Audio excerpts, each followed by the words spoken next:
مجھے گڑھے بھرنے چاہیے تھے. اس سے پہلے کسی دیوار پہ یہ مسئلہ نہیں ہوا تھا. فوراً گوگل کیا کہ اس کا حل کیا ہے. پلستر کرنا ہے. گڈ. پلستر خرید لائے. ان گڈھوں کو بھرا. تھوڑا سا پلستر ابھرا سا رہ گیا. میں نے ویسے ہی سوکھنے دیا. سوکھا تو اس کے اوپر پینٹ کیا. میں سوچ رہی تھی پینٹ پھر سے دیوار کو برابر کر دے گا، لیکن ایسے نہیں ہوا. اب گڈھوں میں ٹیلے اور پہاڑیاں نظر آ رہی تھی. گوگل نے بتایا کہ ان کو ریگ مال سے سینڈ کر کے برابر کرنا تھا. سینڈ کیا تو تازہ سوکھا پینٹ بھی اترنے لگا. دھول اڑنے لگی. میں تھک گئی، لیکن وہ دیوار برابر نہیں ہوئی. ایک جگہ سے ہوئی تو سیم سے دوسرا کونا اکھڑنے لگا. تب میں ذرا نا تجربے کار بھی تھی. میں بار بار کہیں سے پلستر کرتی. کچھ جلدی سوکھ جاتا، کچھ گیلا ہو کے موٹا ہو جاتا، اتنا کہ سینڈ نہ ہو سکتا. میں نے بہت کوشش کی کہ پینٹ سے اس دیوار کے عیبوں کو چھپا دوں، لیکن یہ نہ ہو سکا. وہ دیوار عیب دار رہی. ایک ہی رنگ ہونے کے باوجود دیوار عجیب بدصورت رہی. میں نے آخر میں اس کے سامنے ہار مان لی، کیونکہ اسے فکس کرنا پروفیشنلز کا کام تھا، میرا نہیں. اس دیوار کا کیا مسئلہ تھا؟ اس کو نئے سرے سے پورا کلیئر کرنا تھا، یعنی تمام لوز پینٹ اکھاڑنا تھا، نئے سرے سے سیمنٹ لگا کے پلستر کرنا تھا، پھر پینٹ کی تہیں بچھانی تھی. لیکن اس کے باوجود یہ چند ماہ میں پہلے جیسا ہو جانی تھی، کیونکہ اس کا اندرونی مسئلہ سیم تھا. اوپر چھت پہ کہیں پانی کا پائپ لیک ہوتا تھا. پانی رس کے اندر دیوار کے سپ کر گیا تھا اور اسے خراب کر رہا تھا. جب تک وہ مسئلہ حل نہیں ہوگا، اس دیوار کا میک اپ کر دینے سے وہ ٹھیک نہیں ہوگی. وہ دیوار اندر سے بیمار تھی. میں نے اس دیوار سے جو سبق لیا وہ بتانے کے لیے میں یہ باب نہیں لکھ رہی. سبق میں نے یہ لیا کہ جب تک انسان کا اندر سے مسئلہ ٹھیک نہ ہو، ظاہری تبدیلی اسے تندرست نہیں کر سکتی. لیکن اگر آپ یہ سوچ رہے ہیں کہ میں پورا باب اسی بات پہ لکھوں گی تو آپ غلط ہیں. میں کچھ اور بتانا چاہ رہی ہوں. یہ سبق حاصل کرنے کے بعد مجھے ایک آئیڈیا آیا. دیوار سے ہار مان کے میرے دماغ نے ایک اور شے سوچی کہ میں اس بارے میں کچھ لکھوں. اگر آپ میرے ریڈر ہیں تو آپ کے خیال میں اس دیوار کو دیکھ کے میں نے حنین یوسف کا کردار لکھا ہوگا. ایک لڑکی جو ہوم ری ماڈلنگ خود ہی سیکھتی ہے. نہیں، اس دیوار کو دیکھ کے میں نے ایک اور کردار سوچا، حاسم کاردار.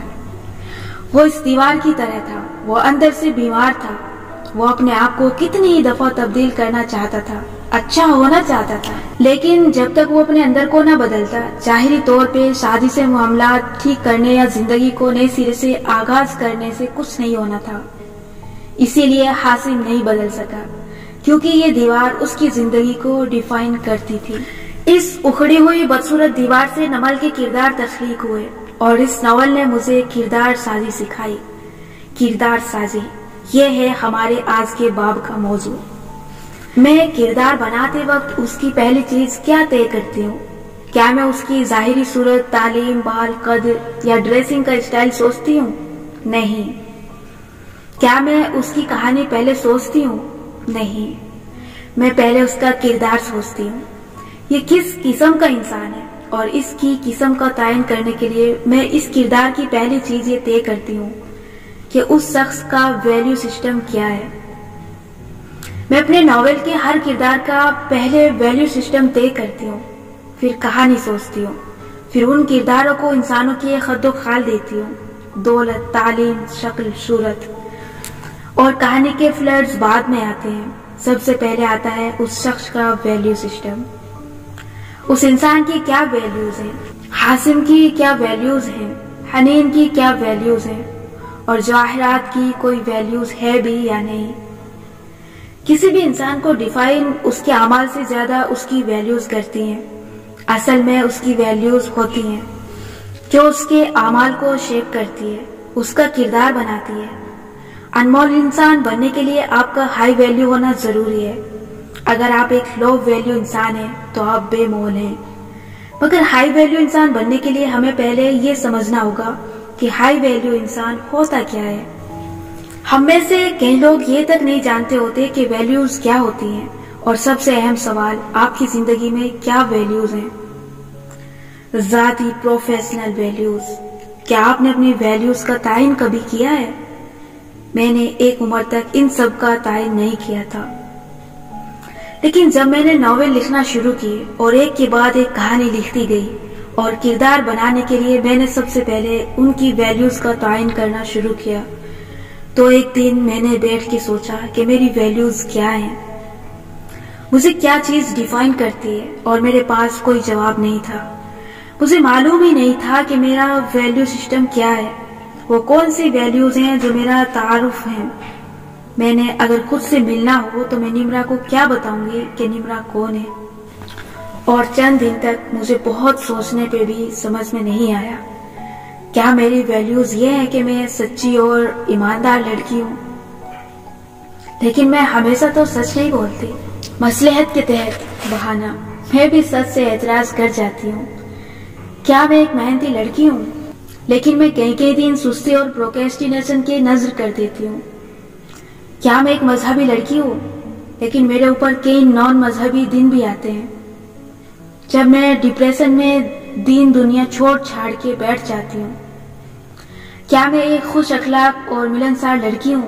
لیکن میں ہمیشہ خوش اخلاق نہیں ہوتی، میں اپنے غصے میں لوگوں پہ شدید گرج برس بھی کر دیا کرتی ہوں۔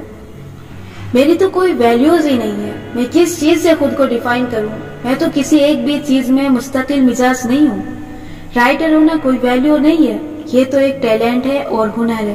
ویلیو اور چیز ہوتی ہے۔ جب میں نے یہ سب سوچا تو مانے میں ایک مخمصے میں الجھ گئی، میں خود کو کیسے ڈیفائن کروں؟ میں کیا ہوں؟ میں کون ہوں؟ اور تب مجھے احساس ہوا کہ ہمارے اصل ویلیوز کی پہچان ان ویلیوز سے ہوتی ہے جو ہمارے اندر نہیں ہوتی۔ سمجھ میں آیا؟ میں اپنی پہچان ان ویلیوز سے کرنا چاہ رہی تھی جو میرے اندر تھی، سچائی، ایمانداری، محنت، روحانیت، مگر میں ان سب میں کچی تھی۔ پھر میں نے خود کو ان ویلیوز سے پہچاننا چاہا جو میرے اندر نہیں تھی، اور تب میں نے خود کو واقعتاً جاننا شروع کیا۔ میں وہ ہوں جو میں نہیں ہوں۔ چیزیں اپنے الٹ سے پہچانی جاتی ہیں، میری ویلیوز بھی ایسے ہی مجھے معلوم ہوئی۔ میں آپ کو بتاتی ہوں کہ میری ویلیوز کیا ہیں۔ جب حالم پرنٹ ہوا تو میری ٹیم نے تمام تیاری کر رکھی تھی۔ ہم اس سے قبل کتاب پیکٹ میں ڈال کے بھیجتے تھے، مگر وہ پھٹ جاتی تھی۔ اس دفعہ ہم نے ڈبے بنوا لیے، کیونکہ میں کوالٹی پہ کمپرومائز نہیں کرنا چاہتی تھی۔ کتاب چھپ کے آئی تو وہ 1 کلو سے کوئی 10-20 گرام کم تھی۔ کوریئر کمپنی میں جب وزن 1 کلو سے بڑھ جائے، چاہے 10 گرام بڑھے چاہے 500 گرام، تو اگلا کلو تصور کیا جاتا ہے۔ اگر کتاب کا وزن 1 کلو سے ذرا سا بھی زیادہ ہو جائے تو ہمیں اس کا وزن 2 کلو لکھنا ہوتا ہے۔ ہر اضافی کلو کے تقریباً 200-250 روپے ڈیلیوری پڑ جاتی ہے۔ ہم کسٹمر سے 150 سے 250 تک ڈیلیوری چارج لیتے ہیں، اور اگر اوپر پڑ جائے تو وہ اپنے پروفٹ میں سے کاٹتے ہیں۔ اگر وزن 1 کلو سے بڑھ جائے تو بک اسٹور کو نقصان ہوتا ہے، کیونکہ لوگ 500 روپے ڈیلیوری دینے کو تیار نہیں ہوتے۔ حالم حصہ 2 کا وزن 1 کلو سے کم تھا، لیکن جو ڈبے میں نے کتاب کو محفوظ رکھنے کے لیے بنائے تھے وہ 110 گرام کے تھے۔ ڈبے میں ڈالنے کے بعد، پیک کرنے کے بعد کتاب کا وزن 1 کلو اور 110 گرام بنتا تھا۔ صرف 110 گرام کی وجہ سے ہمیں وزن 2 کلو پڑنا تھا، یعنی ہر کتاب پہ ہمیں 250 کا نقصان تھا۔ قیمت اور ڈیلیوری چارجز کا تعین تب ہوا جب یہ بات ہمیں نہیں معلوم تھی۔ ہر کتاب پہ 250 روپے کا نقصان، ہر 10 کتابوں پہ 2500 کا نقصان، ہر 100 کتابوں پہ 25,000 روپے کا نقصان، ہر 1000 کتابوں پہ 2.5 لاکھ روپے کا نقصان۔ اور کتابیں تو ماشاءاللہ ہزاروں میں بکتی ہیں، یہ نقصان بہت زیادہ تھا۔ میں نے کوریئر کمپنی سے بات کی کہ کیا ایسا نہیں ہو سکتا ہے کہ آپ اپنے کانٹریکٹ میں نرمی کرتے ہوئے ہمیں 110 گرام معاف کر کے 1 کلو چارج کریں، کیونکہ 110 گرام بہت واجبی سا وزن ہے۔ کوریئر کمپنی کے سیلز مینیجر نے مجھے کہا کہ میم ایسے نہیں ہو سکتا، 10 گرام بھی اوپر وزن ہو تو دوسرا کلو چارج ہوتا ہے، البتہ اس کا ایک اور طریقہ ہے۔ میں نے پوچھا کہ وہ کیا ہے، تو وہ بولے کہ آپ یوں کریں، سلپ بناتے وقت وزن 1 کلو لکھیں، یوں آپ کو 1 کلو چارج ہوگا۔ میں نے کہا اوہ اتنی سی بات تھی، ٹھیک ہے ہم وزن 1 کلو لکھ دیں گے۔ انہوں نے کہا کہ مگر میم آپ لاہور، کراچی، اسلام آباد، پشاور اور فیصل آباد کو چھوڑ کے باقی سب شہروں کے لیے 1 کلو لکھیں۔ ان شہروں کے لیے اصل وزن لکھیں۔ میں حیران ہوئی کہ وہ کیوں؟ تو انہوں نے بڑی سادگی سے بتایا کہ ان شہروں میں سیکیورٹی زیادہ ہوتی ہے، یہاں پارسل جاتا ہے تو چیک ہوتا ہے کہ اصل وزن کیا ہے، پھر اصل وزن کے لحاظ سے پیسے کٹتے ہیں۔ چھوٹے شہروں میں چیکنگ نہیں ہوتی، وہاں آپ 1 کلو لکھ دیں، ہم لوکل اسٹاف سے بات کر لیں گے، وہ آپ کے پارسل گزر جانے دیں گے۔ میں تو وہی اٹھ کھڑی ہوئی، میرا پارا آسمان کو چھونے لگا۔ میں نے کہا آپ کا مطلب ہے کہ آپ کی کمپنی ہمارے چارجز کم نہیں کر رہی ہے، آپ ہمیں رعایت نہیں دے رہے، بلکہ آپ یہ کہہ رہے ہیں کہ میں وزن کم لکھوں تاکہ دھوکے سے میرے لکھے وزن پہ اعتبار کر کے لوکل اسٹاف اسی کے مطابق کم چارج کرے۔ میں تو ایسا کبھی نہیں کروں گی۔ اسٹاف نے مجھے کئی مختلف طریقوں سے سمجھایا کہ یہ دھوکہ نہیں ہے، ہم اسٹاف ہیں، ہم کہہ رہے ہیں تو آپ یہ کر لیں۔ میں نے کہا آپ کمپنی کے مالک نہیں ہیں، آپ اسٹاف ہیں، یہ غلط ہے، تبھی تو آپ نے کہا ہے کہ بڑے شہروں میں یہ کام پکڑا جائے گا، یعنی یہ غلط ہے۔ کمپنی کے اصول بھلے مہنگے ہوں، بھلے میرا نقصان ہو، لیکن میں ناپ تول میں کمی کروں، میں غلط وزن لکھوں چند لاکھ روپے بچانے کے لیے، اور جو میں نے اس کتاب میں لکھا ہے سچائی اور ایمانداری کا، وہ تو سب ملیا میٹ ہو گیا نا۔ میں تو ایسے کبھی نہیں کروں گی۔ میرے اندر بہت سی خامیاں ہوں گی، میں غصہ جلدی کرتی ہوں، میں اپنے کام میں سستی بھی کر جاتی ہوں، میں بہت سے اور عیوب کا بھی شکار ہوں، لیکن میں ناپ تول میں کمی نہیں کروں گی، میں حرام نہیں کماؤں گی، یہ وہ کام ہے جو میں نہیں کروں گی۔ میں کسی کا فون نہ اٹھا سکوں تو بہانہ بنا کے کہہ دیتی ہوں کہ میں بزی تھی، لیکن میں اس قسم کا جھوٹا وزن نہیں لکھوں گی۔ میرے پاس دوسرا طریقہ تھا کہ میں باکس کے بغیر کتاب بھیجوں، لیکن ایک تو یہ کہ میں اتنے مہنگے باکسز بنوا چکی تھی، دوسرا یہ کہ میں باکس میں کتاب نہ ڈالتی تو میرے دل کو تسلی نہ ہوتی۔ 10% لوگوں کو کتاب پھٹی ہوئی ملتی ہے، یہ مجھے گوارا نہیں تھا، سو میں نے 2 کلو وزن ہی لکھا، میں نے باکس میں ہی کتاب بھیجی، میں نے 110 گرام کے پیچھے ہر کتاب پہ 250 روپے اپنی جیب سے ادا کیے، اور اس دن مجھے اپنی 2 ویلیوز معلوم ہوئی۔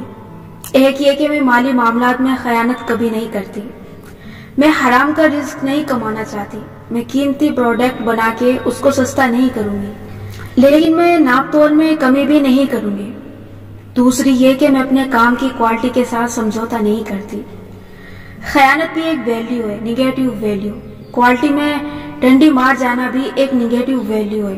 یہ 2 منفی ویلیوز میرے اندر نہیں ہیں، اور ان کے نہ ہونے سے مجھے اپنی 2 مثبت ویلیوز معلوم ہوئی کہ میں مالی معاملات میں بہت ایماندار ہوں، اور میں اپنے کام کے ساتھ بہت مخلص ہوں۔ ہو سکتا ہے آپ کو میرا کام نہ پسند ہو، لیکن میں اپنا کام اس لیول پہ کرتی ہوں جہاں میرا دل مطمئن ہو جائے کہ ہاں میں نے اس کا حق ادا کر دیا۔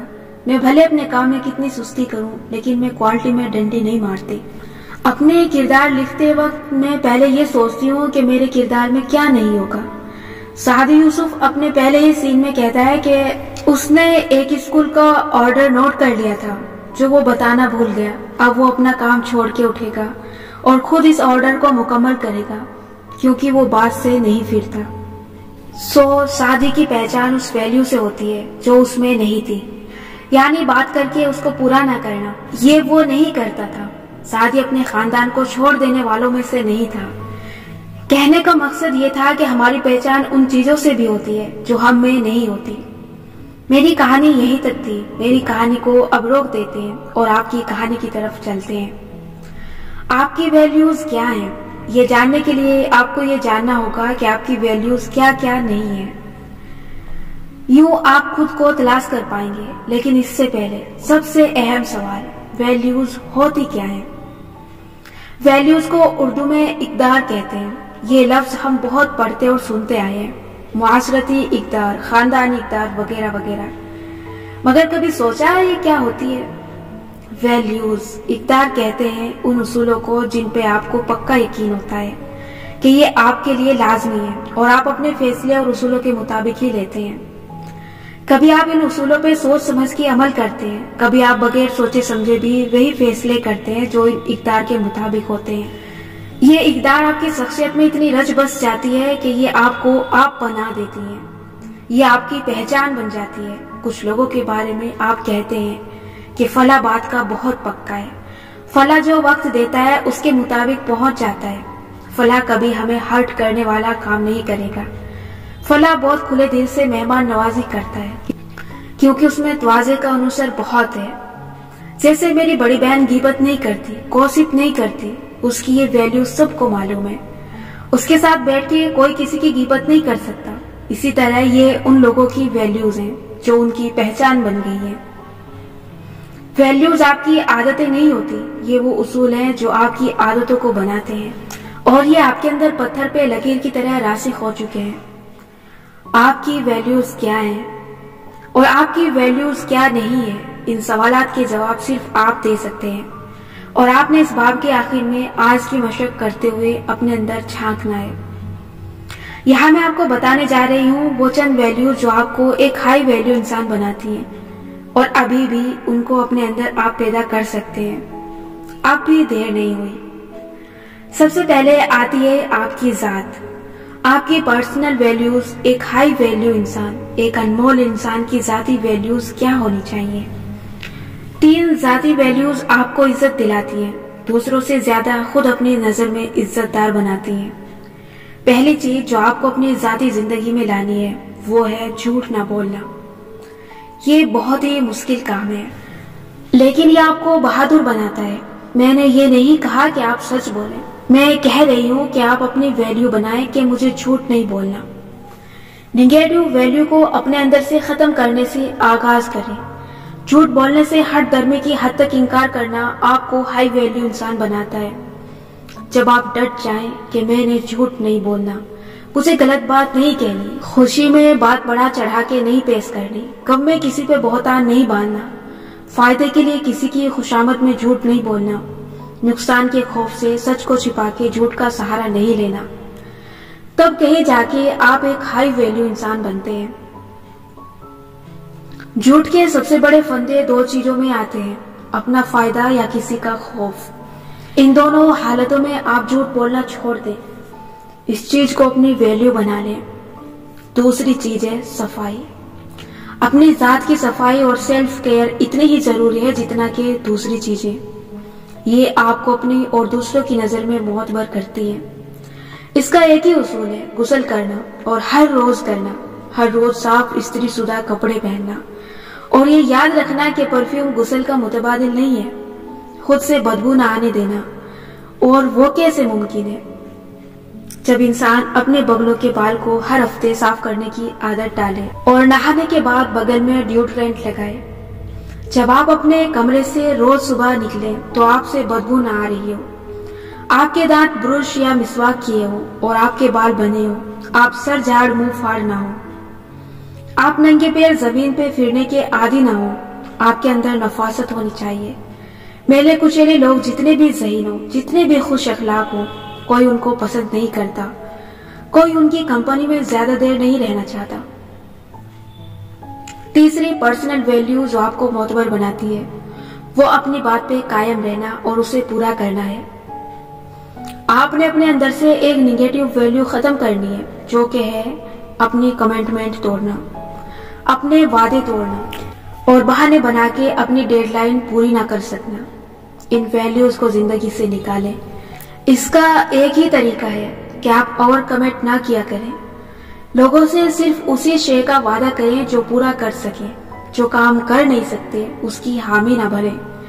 الفاظ سوچ سمجھ کے ادا کریں، کیوں آپ کو اپنے الفاظ کی اہمیت معلوم ہوگی، آپ کو اپنے الفاظ پہ خود یقین آنے لگے گا۔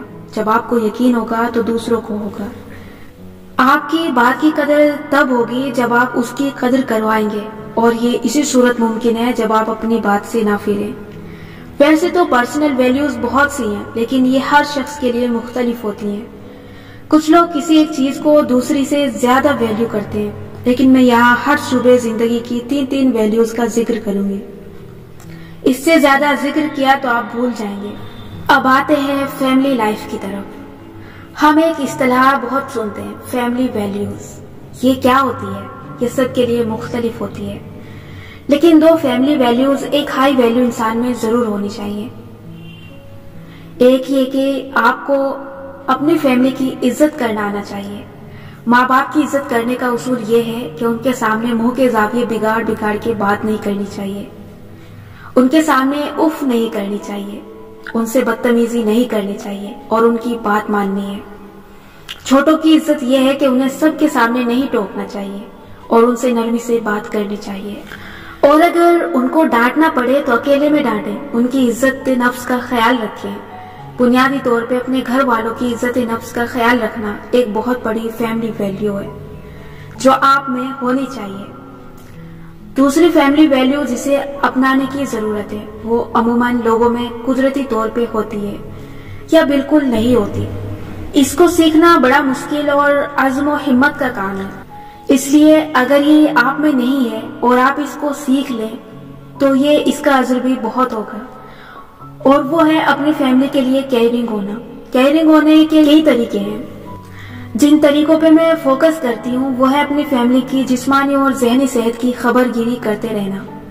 کسی کی طبیعت خراب ہے تو اس کا خیال رکھنا، کسی کا موڈ خراب ہے تو اسے پریشانی باہر نکالنے پہ حوصلہ افزائی کرنا، اپنے گھر والوں کے لیے آسانیاں پیدا کرنا اور ان کے لیے جگہ بنانا۔ اللہ تعالیٰ قرآن میں فرماتا ہے، اے مسلمانوں، جب تم سے کہا جائے کہ مجلس میں ذرا کشادگی پیدا کرو تو تم جگہ کشادہ کر دو، اللہ تمہیں کشادگی دے گا۔ جتنا آپ دوسروں کے لیے جگہ بنائیں گے، ان کو آسانیاں دیں گے، اتنا اللہ تعالیٰ آپ کو آپ کی ذاتی اور پروفیشنل زندگی میں آسانی دے گا۔ سوشل لائف میں آپ کی ویلیوز کیا ہونی چاہیے؟ سوشل لائف ہوتی ہے دوستوں اور رشتہ داروں وغیرہ کے ساتھ میل جول۔ یقیناً آپ کو سوشل لائف کا مطلب معلوم ہوگا، لیکن میں نے یہ سیکھا ہے کہ جو الفاظ بہت زیادہ استعمال کرتے ہیں وہ اکثر اپنا معنی کھو دیتے ہیں، اس لیے ان کا لغوی معنی ایک دفعہ پھر سے ذہن میں تازہ کروانا چاہیے۔ سوشل لائف میں لوگوں کی نیگیٹو ویلیو کیا ہوتی ہے، ایک مثال سے بتاتی ہوں۔ آپ نے اپنے کسی بہن بھائی میں شاید دیکھا ہو کہ وہ اپنے بھائی بہن کے سامنے اپنے دوستوں سے ملنے سے شرمندہ ہوتے ہیں، کیونکہ وہ اپنے گھر میں ایک مختلف انسان ہوتے ہیں اور دوستوں کے سامنے انہوں نے خود کو کچھ اور بنا کے پیش کر رکھا ہوتا ہے۔ یہ ٹین ایج تک تقریباً ہر کسی کا مسئلہ ہوتا ہے۔ اس کے بعد جب آپ ایک بالغ انسان بن چکے ہوتے ہیں، میچور ہو چکے ہوتے ہیں، تو آپ کی ایک پکی سوشل ویلیو ہونی چاہیے کہ میں گھر والوں اور دوستوں کے سامنے ایک ہی شخص رہوں۔ مجھے کبھی بھی اپنی بہنوں کے ساتھ اپنی فرینڈ سے ملنے میں مسئلہ نہیں ہوا، کیونکہ میرے اندر کئی عیب ہوں گے، لیکن مجھے یہ ڈر نہیں ہوتا کہ میرے بہن بھائی کیا کہیں گے کہ اس کی تو ٹون ہی چینج ہو گئی۔ یہ جو ٹون چینج ہو جانا ہے نا، یہ آپ نے نہیں کرنا۔ ایک ہی طرح سے بولیں، ایک ہی طرح سے ہنسیں، خود سے سچے بنیں۔ سوشل لائف میں دوسری قابل قدر ویلیو ہے خود کو ایک قابل اعتبار انسان کے طور پہ ثابت کرنا۔ صرف قابل اعتبار بننا نہیں بلکہ ثابت بھی کرنا، اور ثبوت اعمال سے دیے جاتے ہیں۔ آپ اگر گوسپ نہ کریں، ادھر کی بات ادھر نہ کریں اور کسی کا راز کسی دوسرے کے سامنے نہ کھولیں تو آپ قابل اعتبار بن جائیں گے۔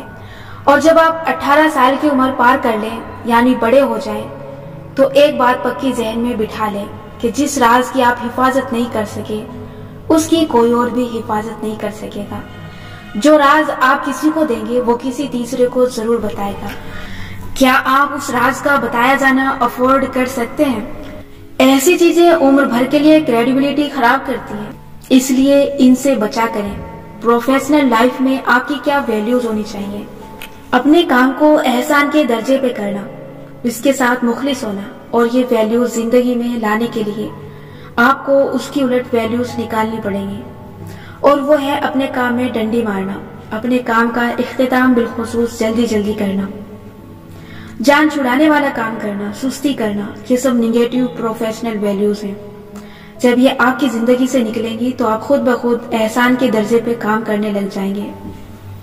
میری ایک ٹیچر اپنے اسٹوڈینٹس کے پیپرز بہت آہستہ چیک کرتی ہیں۔ ایک دفعہ وہ کہتی ہیں کہ انہوں نے جلدی میں پیپر چیک کیے، مارکنگ کی اور پیپر رکھ دیے، لیکن ان کو رات میں نیند نہیں آئی۔ کروٹیں بدلتی رہی، پھر وہ اٹھی اور پیپر پھر سے اٹھا لیے، ایک پیپر دوبارہ چیک کیا، تب جا کے دل کو سکون ملا۔